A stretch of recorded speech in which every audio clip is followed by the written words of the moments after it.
तुमने उस मामा का अपमान किया उसके लिए जिसने अपना कवच और कुंडल उन पांडवों को दान में दे दिया। मेरा कवच, मेरा कौशल, मेरी प्रतिभा नहीं, वो केवल एक ढाल थी।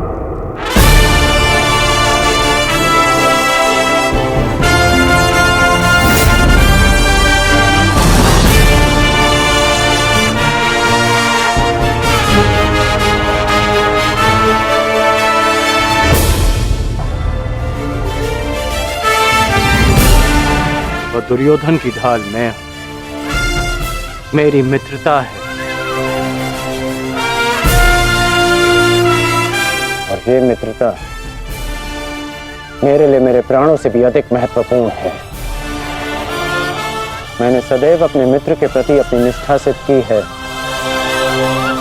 और आज भी मैं ऐसा ही करूंगा।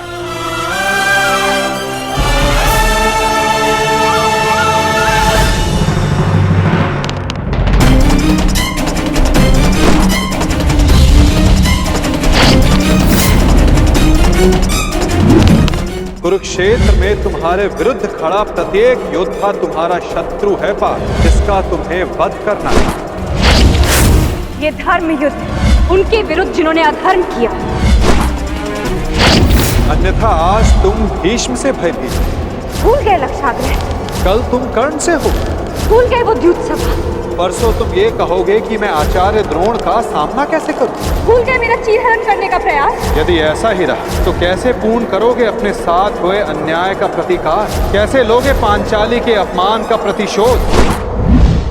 कुरुक्षेत्र में तुम ये कहोगे उनके विरुद्ध जिन्होंने अपमान का प्रतिशोध।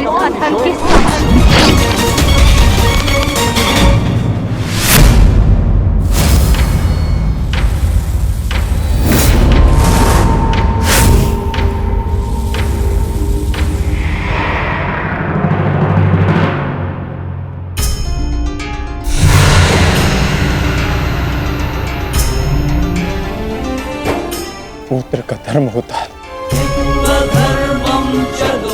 बढ़ती आयु में अपने पितामह को संभालना।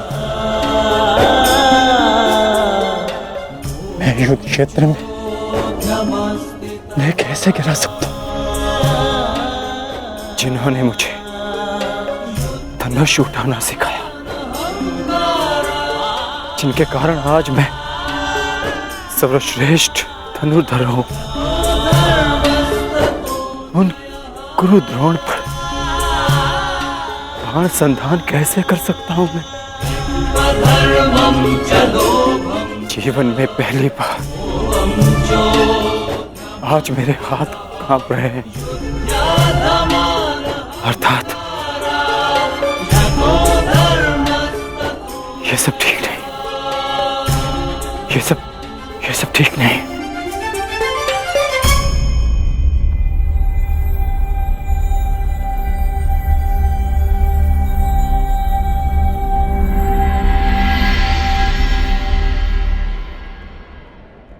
क्या हुआ पार्थ?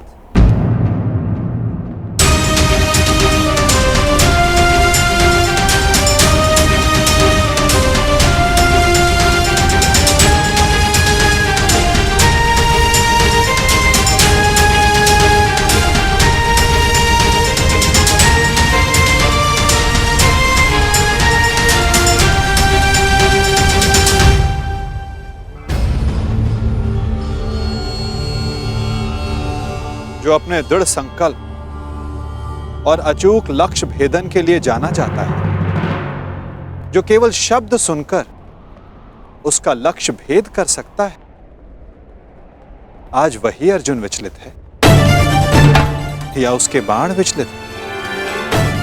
पार्थ, कुछ कहना चाहते हो? यदि तुम्हारे मन में कोई संदेह, कोई संकोच है तो उसे अपने सखा से बांट सकते हो। नहीं माधव, ऐसा कुछ नहीं है। आज कुछ अधिक ही थक गया हूं मैं, कदाचित इसीलिए। बड़ी विचित्र बात है, जो अर्जुन इतने वर्षों की कठिन तपस्या में नहीं थका, जो 12 साल के वनवास में और 1 साल के अज्ञातवास में नहीं थका, वो आज केवल 1 दिन में थक गया।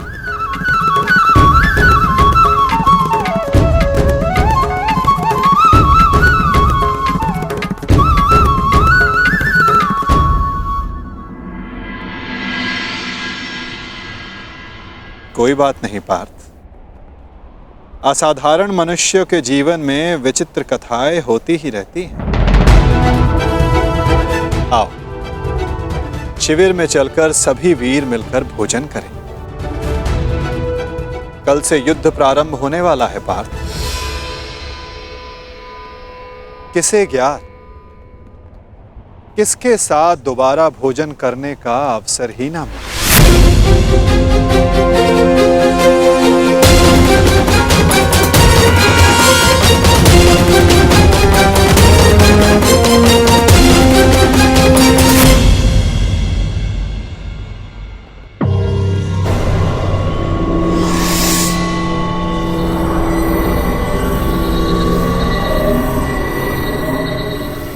हम सबको यहाँ पे क्यों बुलाया गया है मामाश्री? क्या? मुझे तो लगा कि तुमने हम सबको यहाँ एकत्रित होने का आदेश दिया है।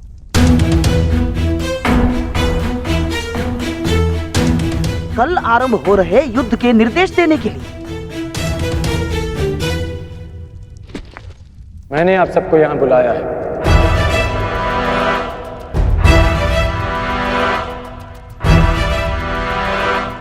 पधारने के लिए धन्यवाद। परंतु तुमने हमें यहाँ क्यों आमंत्रित किया है कर्ण? बताता हूं मित्र, पहले सभा पूर्ण हो जाए।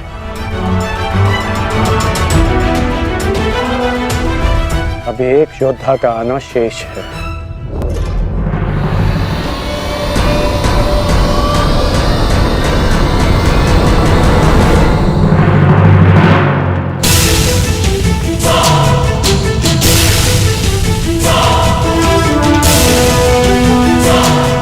इससे पूर्व कि किसी के भी मन में कोई विचार उत्पन्न हो, मैं बता देना चाहता हूं कि मेरे यहाँ आने का कोई उद्देश्य नहीं।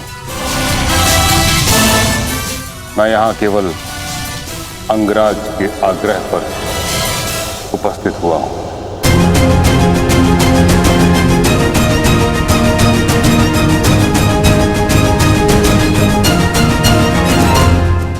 कर्ण, मैं जानना चाहता हूं इस सभा को बुलाने का उद्देश्य क्या है मित्र?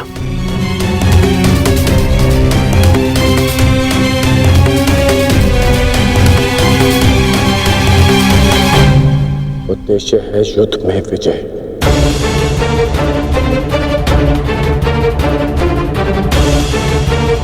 तुम अपने मित्र मुंह में आकर बहुत बड़ा अनर्थ करने जा रहे थे, और एक सच्चा मित्र होने के नाते मैं तुम्हें ये अनर्थ नहीं करने दूंगा।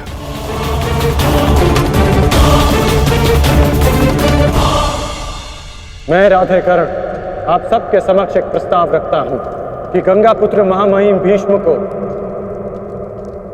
फिर से कौरव सेना का सेनापति नियुक्त किया जाए।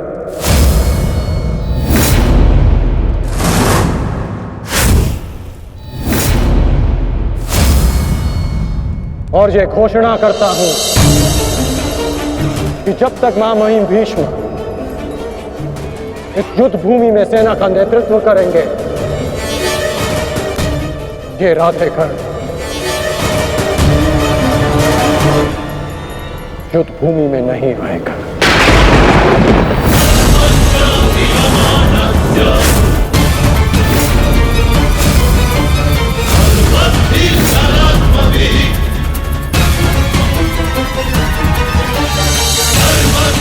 ये तुम क्या कह रहे हो मित्र?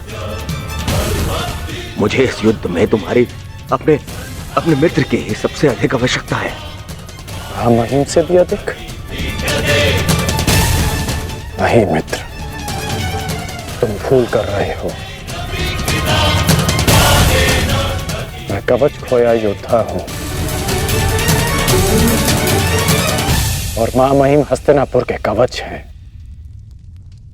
तुम्हें मुझसे अधिक आवश्यकता उनकी है।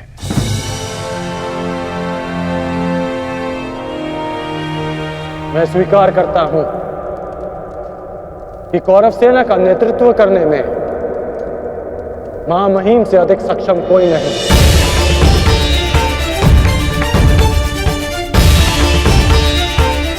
मैं भी नहीं।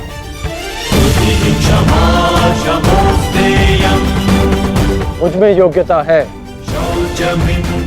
परंतु मां महिम अपने विवेक, धर्म और शौर्य के लिए जाने जाते हैं और इनके विवेक का मैं भी सम्मान करता हूं।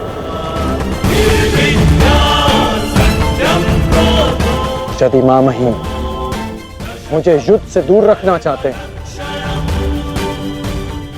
तो अवश्य इसके पीछे कोई महत्वपूर्ण कारण होगा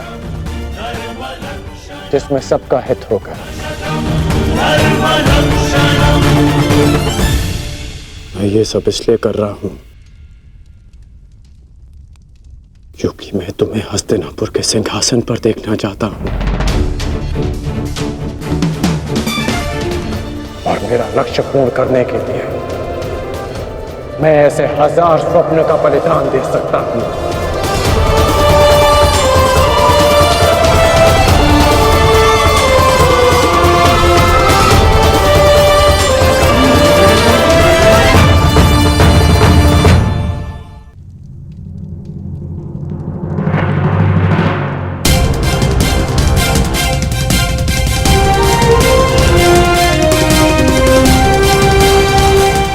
आपके बिना कौरवों की विजय संभव नहीं। अपना पद स्वीकार करें।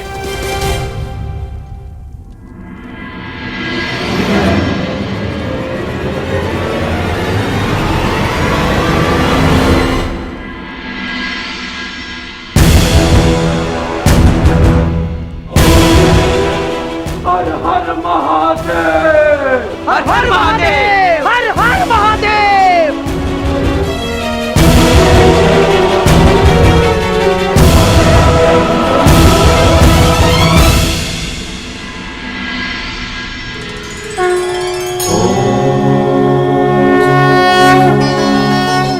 आओ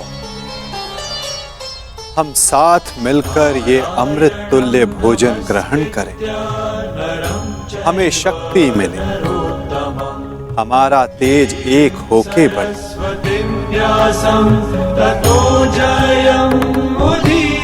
हमारा ज्ञान बढ़े, हमारे मध्य कोई विष न फैले, फैले तो केवल हमारा यश।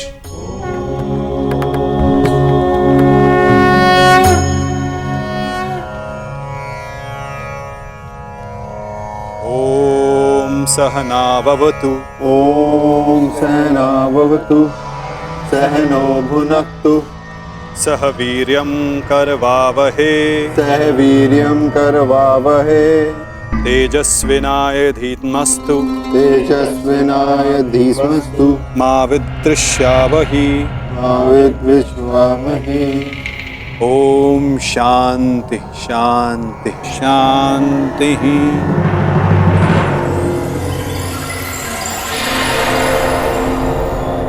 आओ भोजन प्रारंभ करें।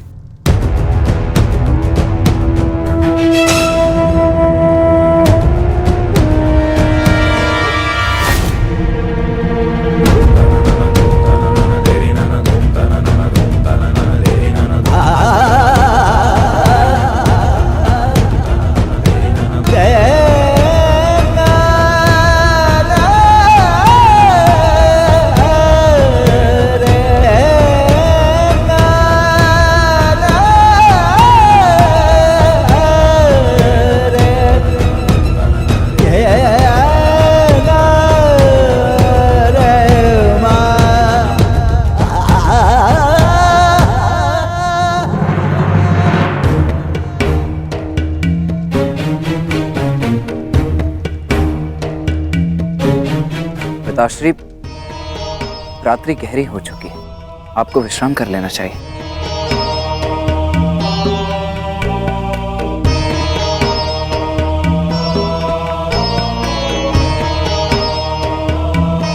विश्राम की आवश्यकता तो तुम्हें है पुत्र। कल इस महायुद्ध में तुम्हें अपना कौशल दिखाने के लिए प्रस्तुत जो होना है। कल मेरे लिए बहुत बड़ा दिन है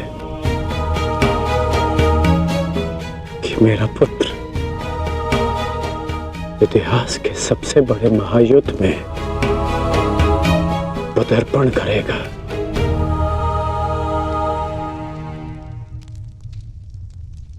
मुझे गर्व है तुम पर।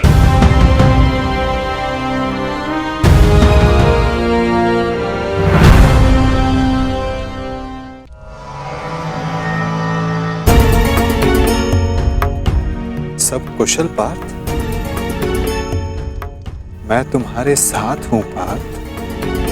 परंतु युद्ध में तो आप शस्त्र नहीं उठाएंगे। युद्ध में तो मैं अकेला ही रहूंगा माता। और यदि इस युद्ध में मैं तुम्हारे साथ उपस्थित रहा तो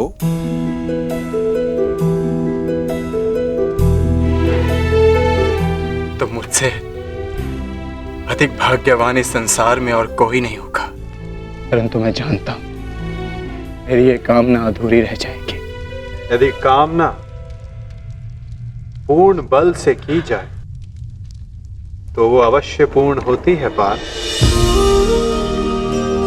और यदि प्रार्थना में समर्पण तो वो स्वीकार होती है।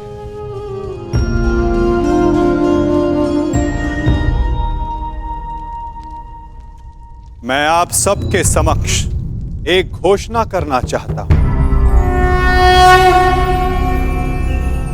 मैंने प्रण लिया है कि इस युद्ध में शस्त्र नहीं उठाऊंगा, परंतु बिना शस्त्र उठाए भी मैं इस युद्ध में सहायक रहूंगा।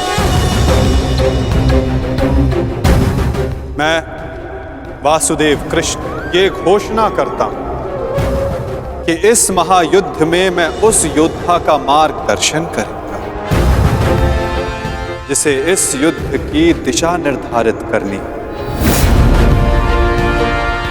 ये युद्ध एक यात्रा है और इस युद्ध की यात्रा में मैं अर्जुन का सहयात्री बनूंगा। मेरे हाथ इस युद्ध में अस्त्र भले ही न थामे, परंतु अर्जुन के रथ के अश्वों की रास से अवश्य थामेंगे। मैं इस महायुद्ध महारथी अर्जुन के सारथी की भूमिका निभाऊंगा।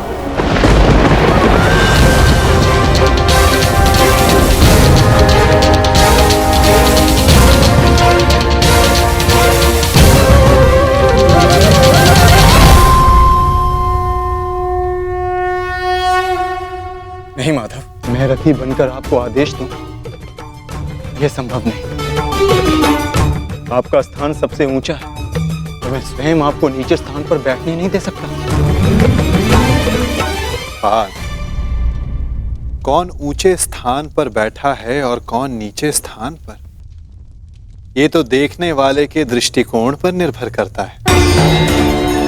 तुमने कहा कि मैं सबसे योग्य हूं, और जो सबसे योग्य होता है उसका धर्म होता है कि वो अपने से छोटों का मार्गदर्शन करे, और मैं इस युद्ध में यही करूंगा।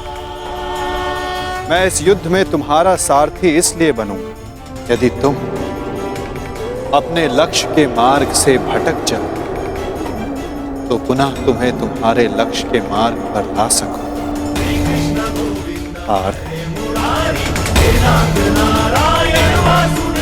मुझ पर विश्वास है ना? निष्ठा है माधव।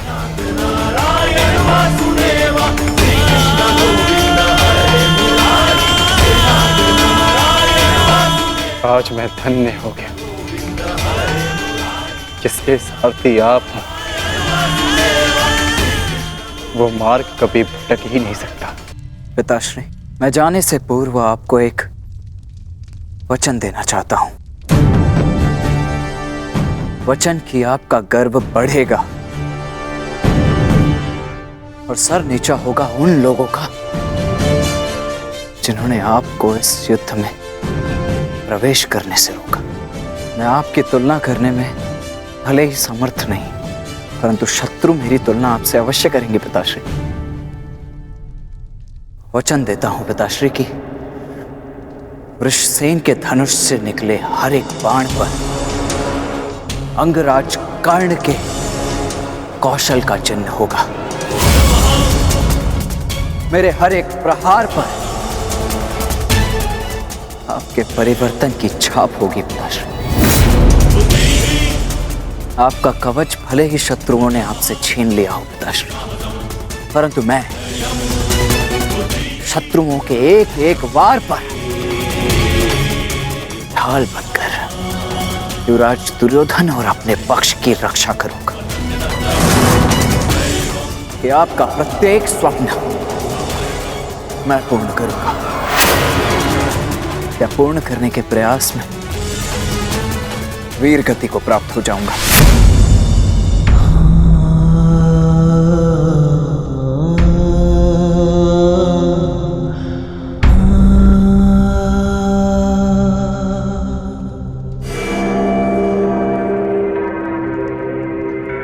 द्रोण शिष्य अर्जुन,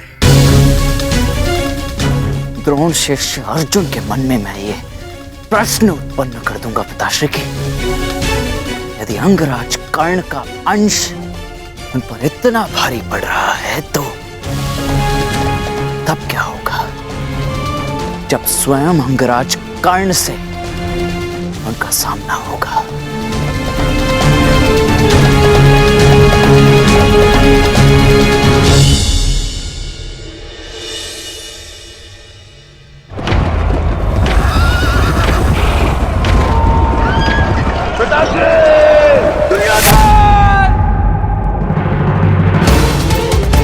महाराज, महाराज, क्या हुआ महाराज? आप ठीक तो है ना? क्या आपने कोई दुस्वप्न देखा है? क्योंकि कदाचित दुस्वप्न देखना मेरा प्रारब्ध हो गया है। परंतु संजय, तुम इस समय यहां कैसे? महाराज, महर्षि वेदव्यास जी पधारे हुए हैं आपसे मिलने के लिए, वही समाचार लेकर आया था। किंतु ऐसी स्थिति में मिलना क्या उचित होगा महाराज? महर्षि,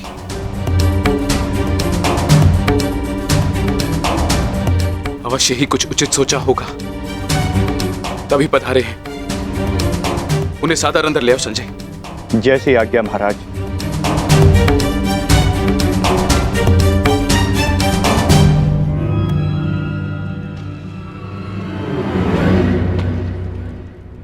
प्रणिपात महाराज। आप महर्षि हैं, मेरे नियोगी पिता भी। इस प्रकार प्रणिपात करके और मुझे महाराज कहकर मुझे लज्जित ना करिए। आइए, आपका स्वागत है। आइए, आइए। मैं यहां अपने नियोगी पुत्र से मिलने नहीं, अपितु हस्तिनापुर नरेश को चेताने आया हूं। ये बताने आया हूं कि यह समय सोने का नहीं, अपितु जागने का है। इस महायुद्ध को रोकने का है। यह इस महायुद्ध से पूर्व की अंतिम रात्रि है। इस महायुद्ध को रोकने का प्रयत्न कीजिए महाराज। यदि एक बार यह युद्ध आरंभ हो गया तो इस अनर्थ को रोकना असंभव हो जाएगा। सहस्त्रों निर्दोष अपने प्राण गंवा बैठेंगे, अनेकों परिवार सदैव के लिए नष्ट हो जाएंगे। ये महाविनाश रोकना केवल आपके हाथों में। जो पिता अपने पुत्र पर जीवन भर नियंत्रण ना रख सका, वो इस विभीषिका को रोकने का बीड़ा कैसे उठा सकता है? यह युद्ध निश्चित है महर्षि। इस युद्ध को रोक पाना हम मेरे बस की बात नहीं। मुझे क्षमा कर दीजिए। मैं तो कदाचित आपको क्षमा कर दूं, किंतु इतिहास आपको कभी क्षमा नहीं करेगा। हस्तिनापुर में शांति दूत बनकर आए वासुदेव के साथ दुर्व्यवहार का परिणाम है ये। पुत्रहट को दोष मत दीजिए। इस महाविनाश के लिए पुत्रहट नहीं, आपका पुत्रमोह उत्तरदायी है। तो आप क्या मुझे उल्हाना देने आए हैं महर्षि, या फिर श्राप? नहीं, वरदान देने आया हूं। मैं आपको दिव्य दृष्टि देने आया हूं।